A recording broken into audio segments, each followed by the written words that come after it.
السلام عليكم ورحمة الله وبركاته. النهاردة هنتكلم عن خبر صادم فجر السوشيال ميديا وخلى اسم المطرب الشعبي رضا البحراوي يتصدر الترند في مصر. قرار رسمي بإيقافه عن الغناء وتحويله للتحقيق.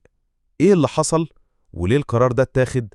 وايه أول تعليق من البحراوي بعد الأزمة؟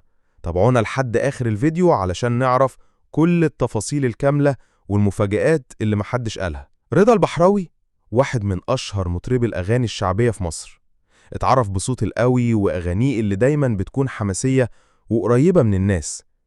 شارك في أفراح كتير وعنده جمهور كبير من الشباب. بس للأسف السنين الأخيرة شهدت أكتر من أزمة ليه، سواء خلافات مع مطربين تانيين أو مشاكل مع النقابة. لكن اللي حصل مؤخرا كان أكبر من أي خلاف قديم. نقابة المهن الموسيقية برئاسة الفنان مصطفى كامل أعلنت رسمياً إيقاف رضا البحراوي عن الغناء وتحويله للتحقيق. والسبب؟ حسب المصادر القرار جاي بعد مخالفات في إحدى الحفلات وعدم الالتزام بقوانين النقابة. كمان اتقال إن في تجاوزات حصلت على المسرح، سواء من الفرقة أو من رضا نفسه. الناس اتفاجئت بالقرار وبدأت التساؤلات. هل في مشكلة معينة حصلت في حفلة معينة؟ هل رضا اتكلم بطريقة غير لائقة؟ أو في تجاوزات فنية أو تنظيمية خلت النقابة تتحرك بالشكل ده؟ في مصادر تانية بتقول إن في شكاوى وصلت للنقابة من جهات تنظيم حفلات أو حتى من جمهور، وده خلى اللجنة تاخد قرار فوري بالإيقاف لحد ما يتم التحقيق. أما عن رضا البحراوي نفسه فحسب مصادر مقربة هو متفاجئ جدا من القرار، وقال إنه مستعد يحضر التحقيق ويقدم كل التوضيحات، وإنه بيحترم قرارات النقابة وملتزم بكل تعليماتها.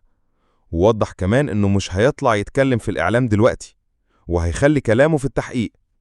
ردود الفعل على السوشيال ميديا كانت منقسمة.